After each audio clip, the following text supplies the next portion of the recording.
Hope everybody's doing well today. I want to welcome everybody to the Unimpressed podcast today. And today I have a gentleman calling in from Los Angeles. He is a major producer in the TV business. His name is Arthur Smith. Got a new book coming out. I want to welcome Arthur to the show. How are you doing, sir? Good to see you, John, and great to be here. Looking forward to this. And talking about being a producer, you said that Dick Clark brought you over here from Canada and kind of stayed here, been here over 30 years. And tell me a little bit about that thought process when that first happened and a guy like Dick Clark reaches out. What did that make you feel like? Well, the key word is reach, which is the name of the book that's coming out on June 6th, is now available everywhere for pre-order. See how I got my plug in early? That's great. My life and my career has, been a series of reaches, and that's what inspired me to write the book. I had a lot of early breaks in my life, but when I was very young, I kind of subconsciously learned the power of reach, the power of extending yourself, and I kind of applied to it. Like I said, applied that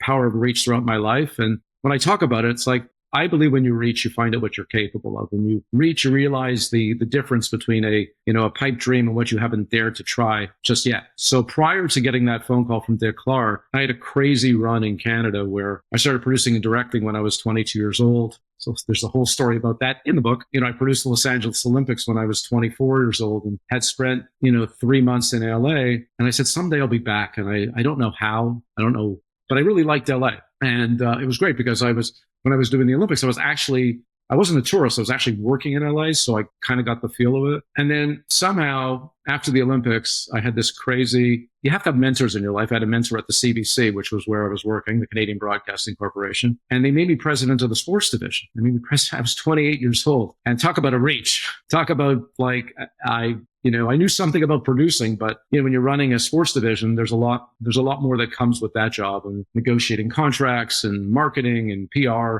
But I had people who believed in me. It started to get a lot of attention, and I started to get restless, which is me by nature. And I decided that I wanted to get out of sports programming. And I was actually on a survey for the Winter Olympics in France for CBC. And I was looking at companies in Hollywood that I felt like would be a good transitional job for me. And I wrote this letter in the middle of the night in France to Dick Clark. And it was a 5-page rant of a letter. And he wrote me back. And he said, I'm really impressed with what you've done, and I'd like to meet you. And I flew down to LA, and Dick and I spent 2 hours together, which was the longest meeting I ever had with Dick Clark after that. And he goes, I have no idea what to do with you, but I really like you. And he called me the next morning. He says, I'm going to call you in 3 weeks. And it was weird. I got a message. I never forget getting the message on my answering machine. It's Dick Clark, that unmistakable voice. And he said, I'm creating a job for you. I want you to come down here and help me grow my business. I know you want to do other things besides sports. Yeah, I moved here in March of 1990, and Dick was a great mentor, and I've got a ton of Dick Clark stories.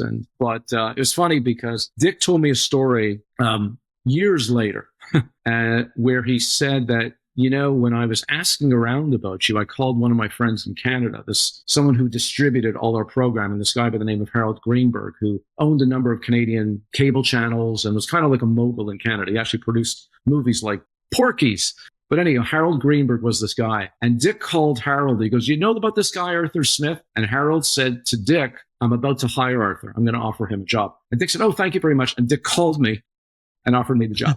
So that was kind of the impetus, I guess. And like I said, I had a great time with Dick, and he was a great mentor, and we did award shows and variety shows, and it really was my transition from Canada to the U.S. and from sports to entertainment. Little did I know that I'd end up back in sports again, but that's a whole other story. So sorry, long answer. When you think about the word reach, what does that mean to you? Because that's interesting to me that your book is called that. You think about reach. Is that having a positive mindset? What does that visually look like when you think about, this direction, you went with this book? Well, to me, it's like reaching beyond what you think you can do to find out that you can actually do it. It means about extending yourself. And like I said, there was, I grew up a very, very, very shy kid. And when I tell people about that, they find it very hard to believe because I'm kind of very outgoing right now. And there was something that happened to me when I was younger. The story's in the book.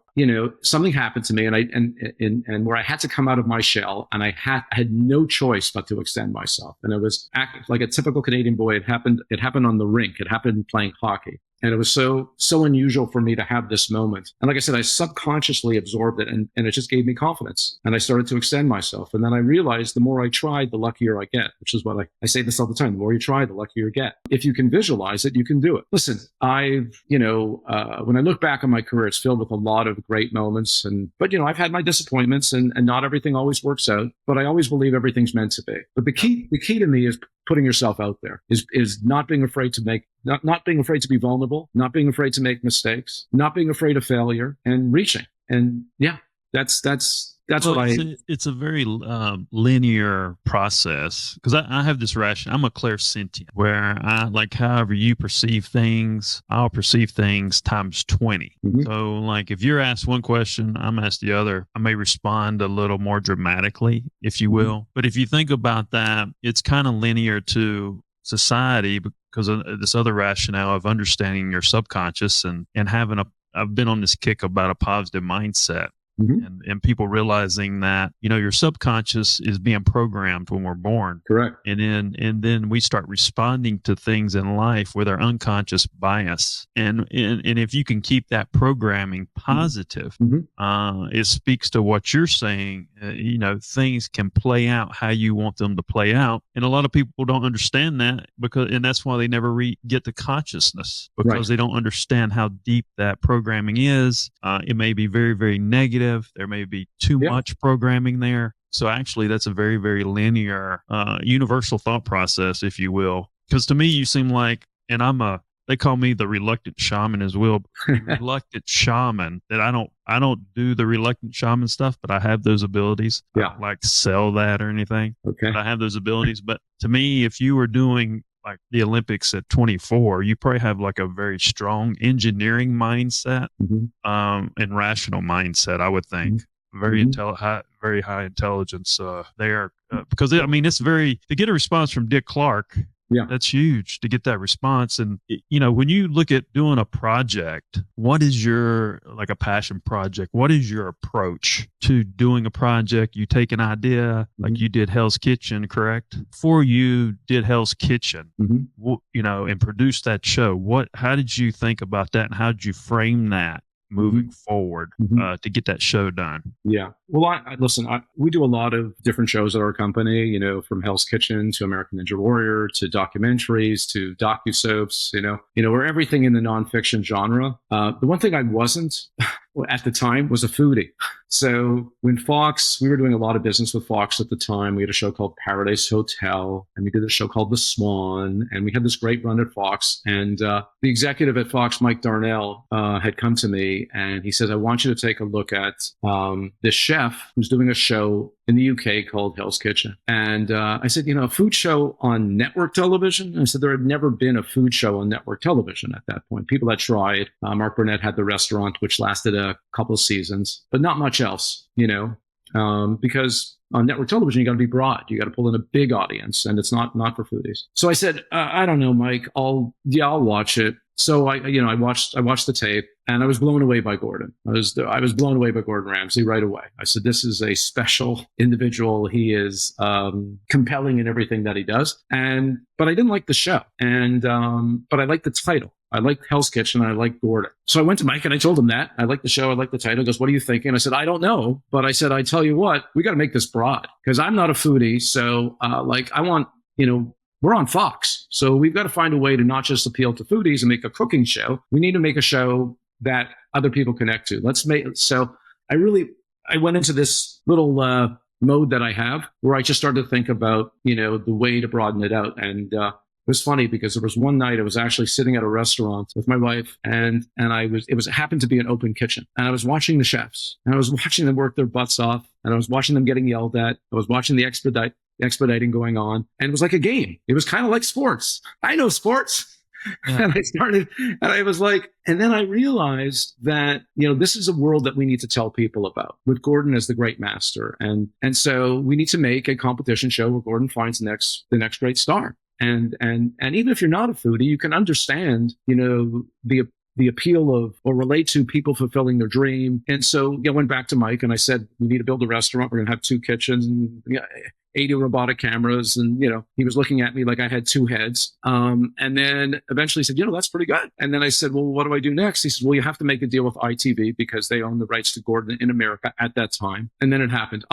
I'm always, when I start a project, to me, it's always about television that makes you feel something or content that makes you feel something. And you have to get vested in character. So that's the things that I look for. And for me, when I saw those chefs working and I was thinking about them, I was thinking about their lives and who they were as people. And they became, when I really looked at it, they were, very admirable soldiers trying to deliver something. And I said, we need to understand who these people are. And that's kind of when it changed. And then, of course, when you combine Gordon Ramsay with that, you have something. I didn't know in 2004 whether we would get to 22 seasons, though. It's been a great ride. You said Mike Darnell. I think I Yes. pitched to Mike when he was doing American Idol. I think we went over there with Grade and pitched in his office over there on the American Idol office. But that's a small world. I know it well.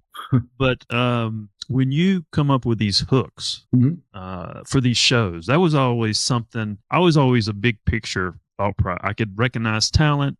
I could say, here's a big picture idea. But TV is about these hooks. How did you figure out hooks? You got to really figure out these hooks to be successful. And obviously you must be a master at doing that, because it's very hard to get the networks in line with hooks and all these things. How did that thought process work for you? Well, I've always been I grew up as someone who, was a student of television right from the very, very beginning. Television is my first love. I've had, 2 tours of duty in sports, CBC Sports, and later I ended up working at Fox Sports before starting my company. I was at Fox Sports for 4 years. I was head of programming and production, but television is my first love. So I've been a student of it for a long time. It's funny. Part of, I appreciate what you were saying about like having when you're doing an Olympics, you have to kind of have like an engineering kind of background, but some of my qualities that are not so good in my other life are really good for TV. I'm very OCD. I'm very impatient, and I'm very restless. And so those qualities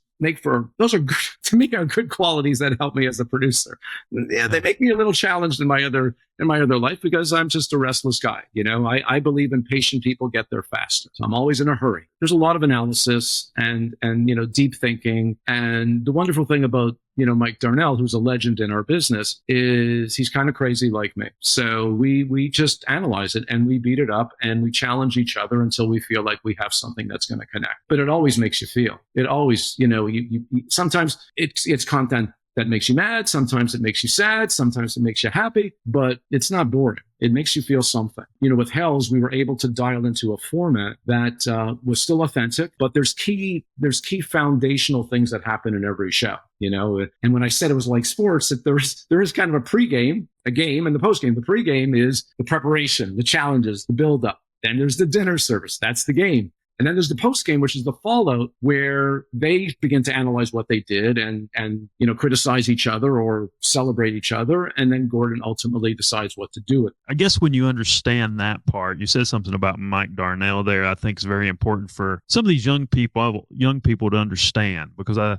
have this thing where, I'm always trying to help people, and no matter what it is, but my interest of helping may come off very direct, very strong, and may push young people back or whatever it is. And a lot of times I don't think young people, they don't respect, authoritative or leaders or intellectual people. I don't think like maybe me and you would have respected people and kind of tried to emulate these people. I don't know where that disconnect is. And I think a lot of kids, whoever, whether you're trying to be a producer, actor, whatever it is, I think they try to make things look, because of that disconnect and not want to follow an intellectual person or leader, they kind of want to make everything perfect. And if young people understand it doesn't have to be perfect, like the top players like Mark Darnell and yourself aren't perfect. They're a little bit crazy. They're a little bit off. Those are the people who do great things. Can you elaborate on that a little bit? Yeah. I mean, you have to sweat it out. You really have to sweat it out. And Mike, challenged us. I always believed as a producer, my job was to tell the truth. So we would have these really good discussions. I wouldn't even call them battles, but these really, very passionate discussions about the show where no one gets offended and everything is, taken in the right way. And eventually you end up in a really good place. And I think I think what you're saying, and I do get it. I do get what you're saying. It's like people really have to be open-minded and not be offended. And I think there's a lot of room that I believe that you can say anything to anybody as long as you're sincere and you're not attacking them personally. You're just talking about the work. It's like the way at our company, I've tried, and we've been doing it for 23 years, is to create an environment where anybody can say anything to anybody and not be afraid to say something silly or whatever, because it's all good. It's all good. And sometimes the silly thing is the thing that you just take it back, you just tone it down a little bit, and all of a sudden you got genius. All of a sudden you've done something that you've never done before. And that's, that goes back to reaching, Hell's Kitchen, there had never been a successful network food show. And when I first heard the notion from Mike, I was like, I'm not sure I want to do this. I'm not a foodie and I don't know. He goes, watch the tape. And it was more like schmuck, watch the tape. And I went, okay. And then the more I got into it, the more I realized that there was something there. And then we built the foundation upon it. And American Ninja Warrior, which is, in our 15th season, which we're shooting right now, we're going to be on in June, was also a reach. They're, an obstacle course show in primetime on NBC. That makes no sense. But it's not an obstacle course show. It's not simply that. It's we look at the obstacle course on Ninja as a metaphor for life, and that the people who go on it, they're trying to conquer the course, but they're usually trying to overcome something in their own life. And that's why we talk, before they run on the course, we get you vested in who they are, invested in their story and what it means to them and the people around them. And that's as much of the show as the course, because if it was just an obstacle course show, it wouldn't work in primetime, not in a broadcast network. So, both of those shows, our two longest running shows, Hell's Kitchen, 22 seasons, and American Ninja Warrior 15, and picked up for 16. On the surface, there wasn't anything like it before they became broadcast network shows. Now, of course, Gordon Ramsay's everywhere. Now, of course, there's other ninja type shows that people are trying to create. But being first is hard. Being first is really, really hard. You know this, John. I mean, it's, what you've done with comedy and some of the pioneering stuff that you've done. Being first is hard because when you tell somebody about it, they look at you sideways, and you just have to pursue it, and you have to rationalize why it's going to work and why it's going to connect with people. And, the interesting thing about, Ninja was on a cable network. It was on G4. It's an accident how it became primetime on NBC. It was on G4. And as luck would have it for us, NBC, Comcast, which owned G4E, Oxygen, had bought NBC Universal. And myself and the head of G4 went to NBC and purely as an act of synergy said, could you just put our finale on the air to throw a spotlight on our little cable show? And NBC says, well, we're not so sure it's a male skewing network. And I said, you're missing it. You're missing what the show is. And they said, and after a lot of struggling, someone high above, because that's how synergy works, said, please put it on. And they actually put it on. They put it on the same night as Hell's Kitchen. It was crazy. We had Hell's Kitchen on Fox and American Ninja Warrior on NBC. And Hell's ran from 8 to 10 and Ninja ran from 9 to 11. And I wasn't worried about Hell's because Hell's had already been established. I was worried about this little show from G4 and what it was going to do. I just wanted to get a good rating. And we really worked hard on the stories about the people and, to broaden it out as much as we could because we knew we were going on NBC. And as it turned out, Hell's won the 8 o'clock hour and the 9 o'clock hour. And then Ninja finished in second to Hell's at 9. And then at 10, when Hell's wasn't on, Ninja finished in first. So we won every time period. Paul Talegli, who was, head of alternative at NBC at the time, he called me, he goes, Mr. Monday Night, you just won all the time periods, which was a great night. But it was also the opening that we needed for NBC to consider, maybe we should put some of these ninja shows on NBC. And at first it was just a trial. They just put a few hours, and then next year a few hours. And then eventually they took over the whole show, and we've been on NBC for, 10 or 11 years, 15 years overall for the show. But by the way, it's a big, broad family show, and it's not a male show. In fact, it's 51-49 women to men. And those are reaches, and those are, sometimes you just have to try and take people along the journey that you believe in and be passionate about it. And, for those two shows, it worked out. Doesn't always work out, but those are two examples of things that, that that we saw that we had to convince other people to see with us. When you reach for talent, yes, and television's why I was able to do what I do. I got pissed off at TV because I developed 1,000 shows and got 3 greenlit that went to pilot but never made series. So I developed a system, and we changed how comedy did business in 2016 with Darren Knight's Other Mama. And it had never been done. We took him Just for Laughs, and 2 years from the trailer in the Talladega National Forest from one video that I found. So that's what I give the positivity from television. But when you talk about talent and you look at talent, and I always, I had this thought process in TV, everybody had these great ideas. But the only time you ever really got any traction is when you had the right talent attached to an idea. What do you see in talent that gives you that green light effect? Because I always say, a great talent, you ask them one question, they'll talk for 30 minutes. What is your thought process on finding the right talent or reaching for the right talent? Yeah, I mean, every project, has different requirements. And, a show like American Ninja Warrior, we went on with talent. No one knew who Matt Eisman was at the time when we started in the show. There were no famous faces on that show. It was the strength of the concept. But Matt was the perfect person to be on the show because he was such a great cheerleader. And he had this great, beyond having a great voice, he had a great, sense of humor, a great way to get us excited about the show. And then Akbar Biamila, who's been with the show for 10 years, the two of them are, they're the most passionate, commentators you could have on something like this. The two of them together, they really find the balance between being really good announcers and also being good cheerleaders at the time. And then we have Zuri Hall, who's also amazing, who does, who's doing the interviews as well. So to answer your question in terms of finding the right talent, it so depends on the project. It is someone who's going to bring it to life, which I think is what you may have been alluding to was, people like to have famous faces. People like to have, people who are well known to bring, some cachet or some marketing to your project. But we all know that every show, there's 4 key ingredients to a show. One is concept. What is your format? What's your concept? The other one is talent, is who is the talent. You have to have the right talent to match the right concept. The third one is execution, and you have to have the ability to execute. And then you have to have some freshness to your concept.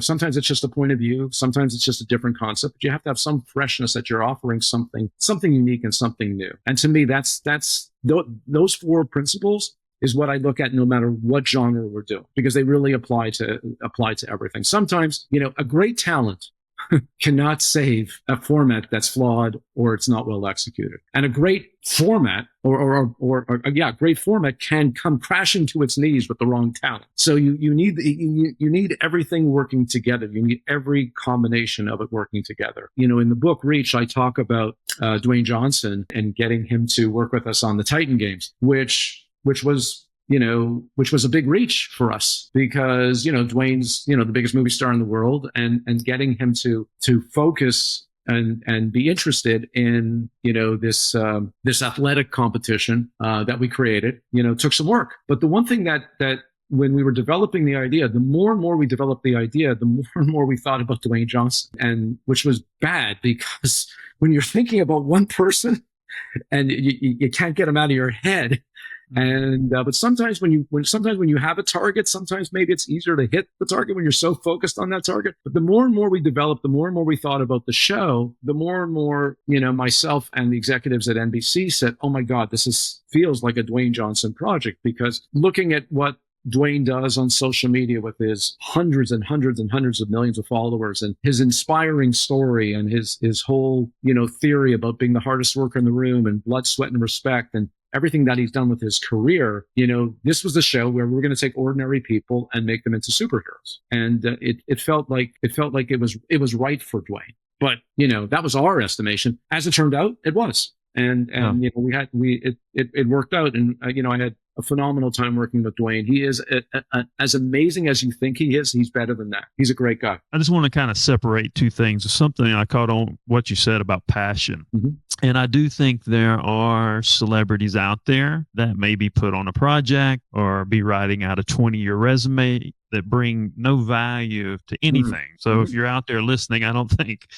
just because their name doesn't mean anything, because they can have a 20-year resume and don't want to show up to work, you know, and that's going to cost you more money. But when you talk about passion or finding linear passion from the project through the personality, you know, I think that talent has to be passionate about what they're doing. It has to resonate with the project, with themselves, and I think that can stand out more than just a name. So right, so true, John. Yeah, I mean, you've nailed it. I mean, you know, they have to play ball and want to play ball and be into the concept. If they're not, it's never going to work, and people can see through it. If it's just a paycheck, it ain't going to work. And how do you, with this being the personality you are and being so successful, because I really, you know, it's so tough to play the game you play. What's the family do around Arthur Smith? What does Arthur reach for when the family's around? Well, I will tell you, one of the things that I believe in is that it's easier to reach when you're reaching from a strong foundation, and that foundation was my parents. So who are no longer with us. They taught me, you know, right from wrong. I mean, my father always said, you know, that there's never the wrong time to do the right thing, and it's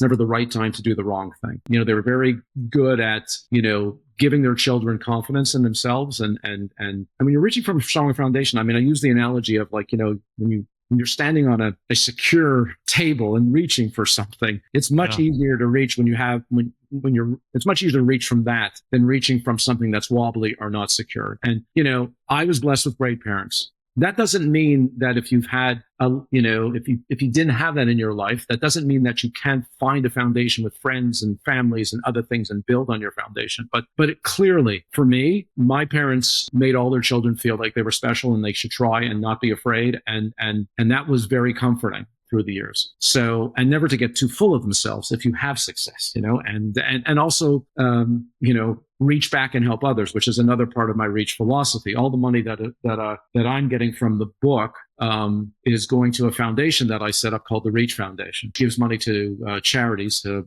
a select group of charities that lift people up in some way. I didn't write this book to make money. You know, for me personally, I wrote this book because I had this thing inside of me that I wanted to get out there. I wanted to, you know, inspire people, entertain them, because that's who I am. I'm an entertainer, but inspire them to take chances and to show by example with, I think, some interesting stories, you know, with some famous people and people that everybody knows. But the message is clear, is that you only realize your full potential unless you reach beyond what you think you can do. And as far as my family life, going back to your question, sorry, it's all good. Tangents are us. That's me. It's all good. Thank you, John. All good. Yeah. No, I mean, I have 2 daughters, and a great wife. My wife and I are complete opposites. She is well, you know, men and women aren't supposed to get along, are you right? You really? Yeah, right. Well, she is incredibly easygoing, patient, you know, relaxed, chill, and all the things that I'm not. And it works. It totally works. But I got to say, when I'm off work, I'm a lot more easygoing. You know, I'm simple family gatherings, being out with friends, going out for dinner, playing a little golf. That's the best for me. And you know, even though I've been living in LA, you know, most of my friends aren't in the business. Most of my friends are just in other jobs and stuff like that. Because when your friends are all in the business, as you know, John, it tends to get a little much, you know. It's because there's no escape from it. I like that my best friend's a broker and a real estate developer and a lawyer and an accountant. I like that because not that I don't love my entertainment friends, but sometimes I need a little break. I don't know. I've had this rationale too. It speaks to what you just said. Is I think a lot of times in television, because it's such it's exciting to be in the room. I think it's good for you to have those other people, because that helps you define shows better, because you know more about real life. Because I think sometimes that environment can make people insulary and they make bad television. I completely agree. And I'm always asking my friends, and even when my kids were younger, and I asked my kids friends, what are you watching? What do you like to watch? Why do you like to watch it? Stuff like that. You gotta stay connected. You know, working in sports all those years, I have 2 daughters. I had 2 sisters. I've been surrounded by women my whole life, and I am a huge sports fan. And I've been surrounded by people who are not sports fans. And so when I was producing sports, my goal was to get them. My goal was to reach out and get them interested. And how did I do that? Storytelling. You know, one of the things that, you know, doing in Olympics, and the thing that I learned, and of course I applied it later in life with Ninja and some of the other stuff that we do, Because I probably have shot in my Olympic days 500 of those Olympic profiles. You know the ones I'm talking about, John. The ones where you get to know the athletes and their story, and you go to the hometown and why you care about them. And I realized that my wife and my daughters and my mom and my sisters, they all love sports movies. They all love Rudy and Miracle, The Rookie. They all love sports movies. And what is it about the sports movie that they like? Because they were inspiring, that they were vested in the character, they cared about their journey, and they love watching the Olympics. So even when I was working in sports, my goal was to get them to watch the show. Because if I got them, then I knew I had the sports fan, because the sports fan was watching it for the game. If we want to find the book, where do we find the book? Right now it's available for pre-order. So you can get it on Amazon, Barnes & Noble, bookshop.org, Target, et cetera, or at the publisher, Blackstone Publishing. And it'll be out on June 6th, but you can pre-order it now. I really appreciate, John. This was a lot of fun. Nice. I appreciate you coming on the show. I really wanted to see some of my thought processes made sense to you. And I think, some of these young talent out there that wants to be a producer, wants to get into television, whatever it is, don't assume anything, because I think if you read Mr. Smith's book, it could change those assumptions. So maybe if you're out there listening, go get that book and learn about the real life of being a TV producer. Yeah. But I appreciate it, man. It's good talking to you. I know, it's fun, John. Thank you so much. I really appreciate your words, and thank you for your support. Thank you for allowing me to get the message out there. No worries. This has been producer Arthur Smith, and I'm John Edmonds Cosma, the CEO of Bang Productions.